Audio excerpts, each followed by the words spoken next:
जैसा कि आप सभी लोग जानते हैं कि 8 अप्रैल 2026 यानी बुधवार को पड़ रही है वैशाख महीने की कृष्ण पक्ष षष्ठी तिथि। और दोस्तों यह वह तिथि है जो वैशाख महीने में पड़ने वाली सबसे बड़ी तिथि है, क्योंकि यह वैशाख महीने में पड़ने वाली है और इसका बहुत ही बड़ा और विशेष महत्व होता है। पूज्य गुरु जी ने कहा है कि अगर कभी भी मौका लग जाए और वैशाख महीने की षष्ठी तिथि बुधवार को पड़ जाए तो आप लोगों को 7 हरा दुर्वा का उपाय तो अवश्य ही करना चाहिए। इन दोनों का संयोग बहुत ही कम आता है। इसी के साथ में गुरुजी ने अपनी शिव पुराण कथा में बताया है कि इस दिन आपको 7 दुर्वा का उपाय तो आपको अवश्य ही करना चाहिए, क्योंकि ऐसा दिन पूरे साल में सिर्फ एक ही बार आता है। और दोस्तों आप सभी लोग जानते हो कि बुधवार का अगर सबसे बड़ा उपाय है तो वह 7 हरा दुर्वा वाला उपाय है। तो दोस्तों इस बुधवार षष्ठी तिथि के दिन आप लोगों को इस 7 हरा दुर्वा वाला उपाय को जरूर करना है। बहुत सारे लोग होंगे जिन लोगों ने इस उपाय को ना किया हो, मतलब पूरा साल निकल गया, उन्होंने किसी भी दिन इस 7 हरा दुर्वा वाला उपाय को ना किया हो। पर दोस्तों आपके पास एक आखिरी मौका बचा हुआ है जो कि 8 अप्रैल के दिन है। तो इस दिन आप लोगों को इस वाले उपाय को जरूर कर लेना। भले ही आपने पूरे महीने भर इस उपाय को ना किया हो, पर अगर आपने इस वैशाख महीने के बुधवार षष्ठी तिथि के दिन अगर इस वाले उपाय को कर लिया तो आपको इस उपाय को करने का वह फल मिलेगा जिसकी आपने कभी कल्पना भी नहीं करी होगी। इसीलिए आप लोग इस वाले उपाय को एक बार जरूर कर लेना है ताकि आप लोगों के हाथ से ये मौका ना जा सके और आपको इस उपाय को करने का फल मिल सके। दोस्तों यह उपाय पंडित जी ने अपनी अभी ही शिव महापुराण की कथा में बताया है, जिस उपाय को आज हम आपको बहुत अच्छे से समझाने वाले हैं। इस वीडियो को देखने के बाद इस उपाय को समझने के लिए आपको कोई और वीडियो को देखने की जरूरत नहीं पड़ेगी। तो चलिए दोस्तों उपाय को शुरू करते हैं। देखिए यह इस वैशाख महीने के बुधवार षष्ठी तिथि के दिन ये इतना खास होता है, इतना महत्वपूर्ण होता है। देखा गया है कभी कभी बड़े बड़े पूजा पाठ अनुष्ठान से जो मनोकामना पूर्ण नहीं होते वह वैशाख महीने के बुधवार षष्ठी तिथि के दिन एक छोटे से उपाय करने से ही आपकी मनोकामना पूर्ण हो जाती है। और बहुत सारे लोगों ने इस उपाय को किया भी है और उनको इस उपाय को करने का फल भी जरूर मिला है। अगर आप लोग भी इस उपाय को करना चाहते हैं तो आप इस उपाय को पहले अच्छे से समझ लेना, सुन लेना, उसके बाद करना। आपको इस उपाय का फल जरूर ही, और इस उपाय को कर लेने से आपके घर में चाहे किसी भी प्रकार की दुख और समस्या क्यों ना चल रही हो, आपको उसका कारण भी नहीं पता है कि भाई ये समस्या किस कारण से चल रही है, उसका कुछ भी कारण हो सकता है। जैसे इसे पितृदोष हो सकता है या किसी भी तरह का मंगल दोष भी हो सकता है। तो इस दिन आप लोगों को यह वाला उपाय कर लेना है। यह एक ऐसा उपाय है जिस उपाय को अगर किसी विशेष दिन पर किया जाए तो भाई उस विशेष दिन का जो है वह तो मिलता ही मिलता है। और हमने उस दिन पर इस उपाय को किया है तो हमें उससे भी बड़ा फल मिलता है, और फल बहुत जल्दी मिलता है, क्योंकि आप इस उपाय को बहुत ही बड़े और विशेष दिन पर कर रहे हैं। तो चलिए अब उपाय के बारे में बात करते हैं, लेकिन उससे पहले आप लोगों को यह जानना आवश्यक है कि आखिर ये उपाय किस समय करना है, किसको करना है और कैसे करना है। तो चलिए हम आगे आपको वीडियो में एक एक करके बता देते हैं। उससे पहले अगर आप लोग हमारे चैनल पर पहली बार हैं तो हमारे चैनल को सब्सक्राइब करना ना भूलें, और अगर आपके पास कोई सवाल है तो आप हमें कमेंट बॉक्स में बता सकते हैं। और अगर आपको हमारा वीडियो पसंद आया है तो आप हमें लाइक और शेयर करना ना भूलें। और अगर आपको हमारे चैनल की जानकारी चाहिए तो आप हमें फॉलो कर सकते हैं। और अगर आपके पास कोई प्रश्न है तो आप हमें कमेंट बॉक्स में बता सकते हैं। पहली बार आए हैं या फिर मेरी आवाज आज पहली बार सुन रहे हैं तो हमारे चैनल वास्तविक जानकारी को सब्सक्राइब जरूर कर लेना, और इस वीडियो को करके कमेंट बॉक्स में श्री शिवाय नमस्तुभ्यं ओम नमः शिवाय जरूर टाइप कर देना। तो दोस्तों इस 7 दुर्वा वाला उपाय को हमें इस बुधवार षष्ठी तिथि के दिन कैसे करना है, किसको करना है, किस समय करना है और कहां पर करना है, ये सारे सवालों के जवाब आपको इस वीडियो में मिल जाएंगे। और जो ये वीडियो देखेगा भाई उसको 7 हरा दुर्वा वाला उपाय जरूर करना चाहिए, क्योंकि इस दिन 7 दुर्वा का भी बहुत ही बड़ा और विशेष महत्व होता है। और जब बात आ जाए हरा दुर्वा की तो ये सोने पर सुहागा वाली बात हो जाती है, और ये एक बहुत ही बड़ा उपाय हो जाता है इस बुधवार षष्ठी तिथि का। तो अब दोस्तों इस 7 हरा दुर्वा वाला उपाय को आखिर करना किसको है, सबसे पहले हम लोग वो बात जान लेते हैं। तो देखो घर की जो बड़ी माताएं बहनें होती हैं, उन माताओं बहनों में से कोई भी एक बड़ी माता बहन इस वाले उपाय को कर सकती है। और दोस्तों अगर आप चाहें तो अपने घर में से सभी सदस्यों भी इस उपाय को करवा सकते हैं। अगर किसी व्यक्ति की खुद की कोई मनोकामना है, खुद की कोई दुख और परेशानी है जो कि वो अपने लिए ही करना चाहता है इस वाले उपाय को, तो वो खुद अपने लिए भी कर सकता है।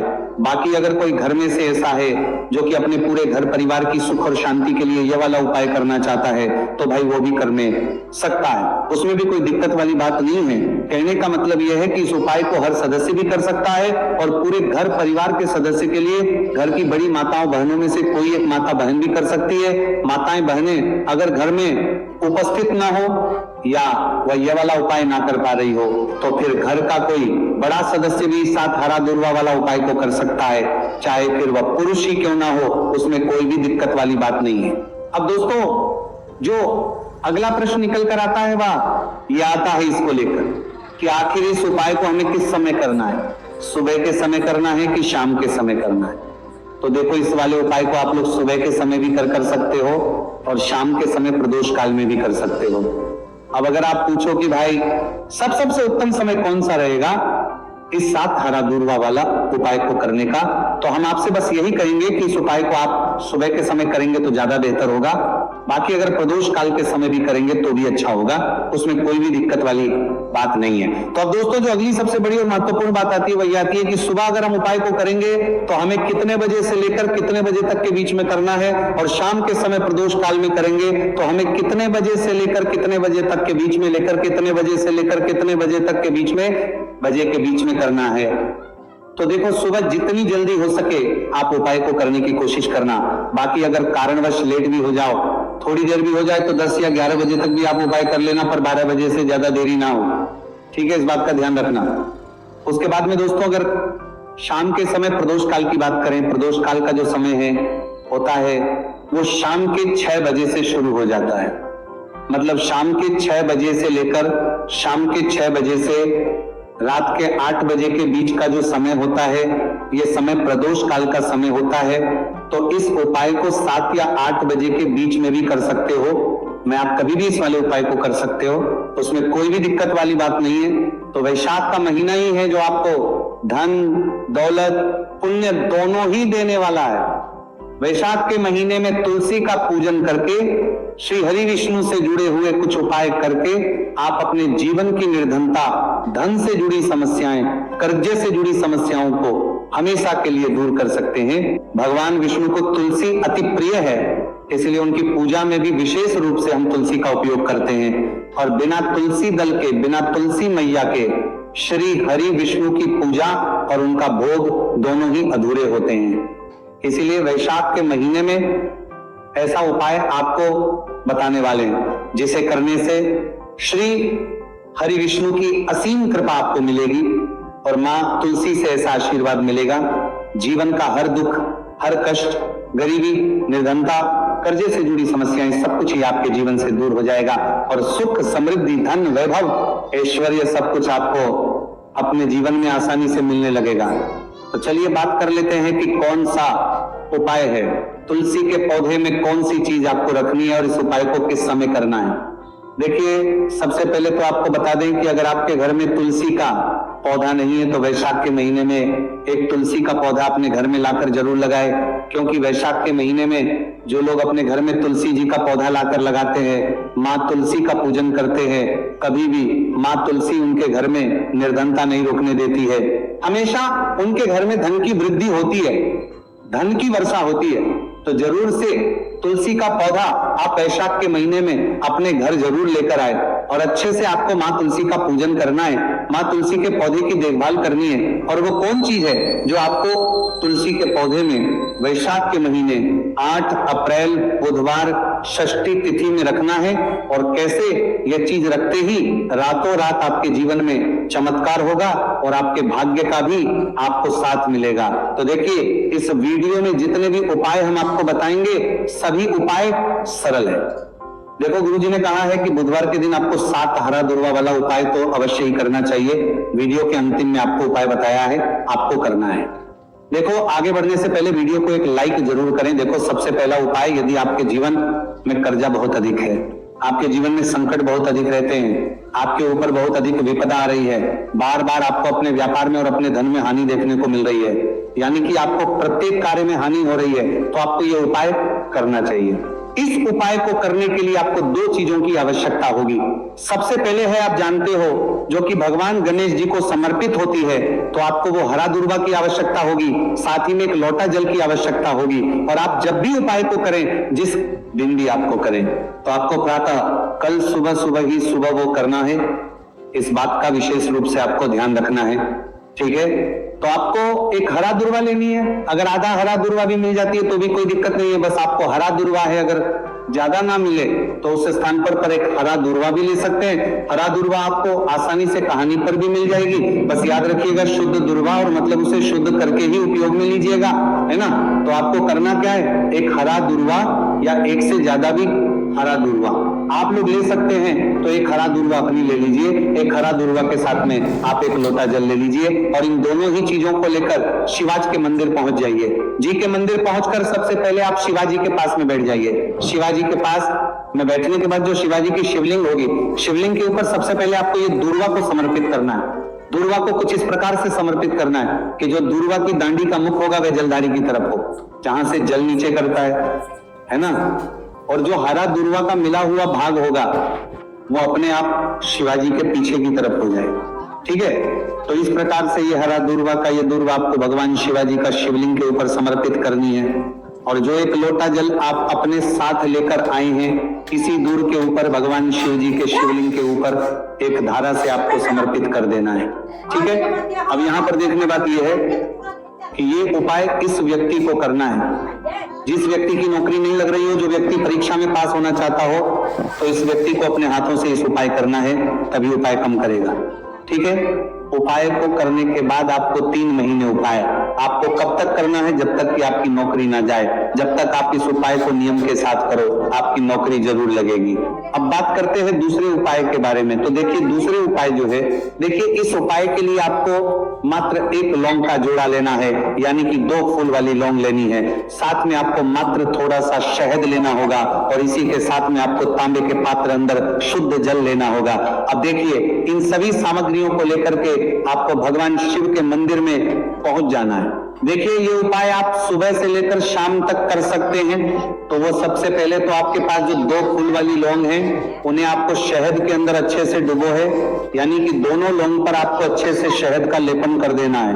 अब आपको जो आपके पास एक लोटा जल है, सबसे पहले तो उसे शिवलिंग पर धीरे धीरे समर्पित करना है और श्री शिवाय नमस्तुभयम इसका जाप करते हुए समर्पित कर देना है। अब आपके पास जो 2 फूल वाली लौंग है शहद से, उसे आपको शिवलिंग पर अर्पित करना है और आपको प्रार्थना करनी है कि जीवन में जो रोग की स्थिति है वह समाप्त हो, जीवन के जो संकट और समस्याएं हैं वह सभी समाप्त हो, जीवन से जो कर्ज की समस्या है वह समाप्त हो। इस प्रकार से प्रार्थना करते हुए ये जो 2 फूल वाली लौंगी शहद संयुक्त इस आपको शिवलिंग पर अर्पित कर देनी है। आपकी जो भी समस्या होगी इस बुधवार के दिन अवश्य ही समाप्त हो जाएगी। तो इस प्रकार से आपको पहला उपाय करना है। अब हम बात कर लेते हैं दूसरे उपाय के बारे में। देखिए, ये उपाय आपके लिए सर्वश्रेष्ठ होने वाला है। देखिए, इस उपाय के लिए आपको चाहिए होंगे 5 हरा मूंग के दाने, और मूंग के दाने कहीं से भी खंडित नहीं होने चाहिए,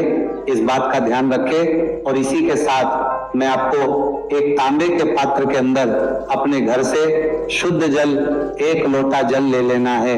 अब दोस्तों, इन सभी सामग्रियों को लेकर के आपको सीधे पहुंच जाना है भगवान शिव के मंदिर में। देखिए, इस उपाय को भी आप सुबह भी कर सकते हैं और शाम के समय में भी कर सकते हैं। देखिए, भगवान शिव के मंदिर में पहुंचने के बाद आपके पास जो 5 हरे मूंग है, उनमें से पहला जो हरा मूंग है, आपको शिवलिंग के सामने जो नंदी महाराज होते हैं और उनका जो पैर उठा हुआ होता है, वहां पर आपको पहला हरा मूंग समर्पित करते हैं और आपको श्री शिवाय नमस्तुभयम इसका जाप कर लेना है। फिर आपको दूसरा हरा मूंग लेना है और शिवलिंग पर जो श्री गणेश जी वाला स्थान होता है, वहां पर आपको ये दूसरा हरा मूंग समर्पित कर देना है, यानी कि शिवलिंग के सीधे तरफ आपको ये दूसरा हरा मूंग समर्पित करना है। और फिर आपको ओम गण गणपते नमः या फिर ओम श्री गणेशाय नमः इसका जाप कर लेना है। तीसरा हरा मूंग का दाना आपको भगवान शिव की सबसे प्रिय पुत्री माता अशोक सुंदरी वाले स्थान पर समर्पित करना। शिवलिंग की जो जलाधारी होती है, जहां से जल बह करके आता है, उसी जलाधारी के बीच में जो कहीं कहीं उठी हुई लाइन होती है सांप की आकृति के रूप में, वहीं पर आपको तीसरा हरा मूंग समर्पित करना है और फिर आपको ओम नमः शिवाय इसका जाप कर लेना है। अब दोस्तों, चौथा जो हरा मूंग है उसे आपको भगवान कार्तिकेय जी का जो स्थान होता है शिवलिंग पर, वहां पर आपको ये चौथा हरा मूंग का दाना समर्पित कर देना है और आप ओम नमः शिवाय इसका जाप कर लेना है। अब दोस्तों, आपके पास जो पांचवा और अंतिम हरा मूंग बचा हुआ है उससे जल के पात्र के अंदर डाल देना है और इस हरे मूंग से युक्त जल से आपको भगवान शिव के शिवलिंग का अभिषेक कर देना है। जल आपको बिल्कुल धीरे धीरे समर्पित करते जाना है और लगातार आपको शिव महापुराण के मूल श्री शिवाय नमस्तुभयम इसका जाप करते रहना है। फिर आपको शिवलिंग के आगे बैठकर, यदि आप अपने बच्चों के लिए ये उपाय कर रहे हैं, यदि आप अपने बच्चों की बुद्धि ज्ञान और विवेक के लिए उपाय कर रहे हैं, तो उसके लिए आपको प्रार्थना कर लेनी है, या फिर व्यापार में वृद्धि करने के लिए ये उपाय कर रहे हैं तो उसकी कामना करते हुए आपको प्रार्थना कर लेनी है, या फिर अपनी नौकरी के लिए कर रहे हैं, या फिर अपने इंटरव्यू के लिए, या फिर धन की प्राप्ति के लिए कर रहे हैं। जिस भी कामना के लिए आप उपाय कर रहे हैं उसे परिपूर्ण करने की आपको महादेव से प्रार्थना कर लेनी है और फिर आपको वापस अपने घर आ जाना है। पूज्य गुरु जी ने कहा है कि जो भी व्यक्ति इस उपाय को कर लेता है तो यकीन मानिए आपके जीवन की जो सारे संकट, कष्ट और बाधाएं हुई वह सभी समाप्त होंगे। अब हम बात करते हैं अगले उपाय की। इस उपाय के लिए आपको एक दीपक लेना है। दीपक आप मिट्टी का भी ले सकते हैं और शुद्ध आटा मढ़कर उसका दीपक भी आप तैयार कर सकते हैं। अंदर गोल बाती का प्रयोग करना है और दीपक के अंदर आपको शुद्ध घी का प्रयोग करना है। इसी के साथ में आपको मात्र एक फूल वाली लौंग लेनी होगी। अब ये एक दीपक और एक फूल वाली लौंग लेकर के सीधा आपको पहुंचना होगा बरगद के वृक्ष के। वहां पर देखिए, सबसे पहले तो आपके पास जो एक फूल वाली लौंग है उससे आपको बरगद के वृक्ष की जड़ में समर्पित करना है। देखिए, अगर आपके जीवन में कोई भी बड़ा संकट आने वाला है, कोई बड़ा कष्ट आने वाला, तो वह इस उपाय के माध्यम से दूर होने वाला है। महादेव की विशेष कृपा रहेगी कि जो भी संकट आपके जीवन में आने वाला होगा वो भी दूर हो जाएगा। तो आपको एक लौंग समर्पित करनी है बरगद के वृक्ष की जड़ में और वहीं पर आपको जो है गोल बाती वाला दीपक जो आप लेकर के गए हैं उससे भी वहां पर प्रज्वलित कर देना है। वटकेश्वर महादेव का स्मरण करते हुए देखिए, जब भी आपको जीवन में साल लगने लगे कि आपके जीवन में कुछ भी अच्छा नहीं चल रहा है, तब भी आपको इस उपाय करना है। तो इस प्रकार से आपको ये उपाय करना है। अब हम जान लेते हैं चौथे विशेष उपाय के बारे में। देखें, यदि आपके विवाह में, शादी में कोई भी समस्या आ रही है, यदि आपका जो कर्ज है वह दिन पर दिन बढ़ते ही जा रहा है, तो आपको ये चमत्कारी उपाय करना चाहिए। कोई भी समस्या अगर जीवन में है तो उसे दूर करने के लिए आपको इस समस्या उपाय करना चाहिए। मंगल दोष से जुड़ी हुई समस्या भी है तब आपको यह उपाय करना चाहिए। देखिए, इस उपाय के लिए आपको एक तांबे के पात्र के अंदर अपने घर से शुद्ध जल लेना है और इसी के साथ में आपको एक चुटकी लाल चंदन लेना होगा। अब आपको क्या करना है कि जो लाल चंदन आपने लिया है उसे आपको उससे जल के पात्र के अंदर डाल देना है और ये जल जो है आपको लाल चंदन से युक्त तैयार कर लेना है और ये लाल चंदन से युक्त जल आपको भगवान शिव के मंदिर में लेकर के पहुंचना है। लेकिन उपाय भी आप सुबह से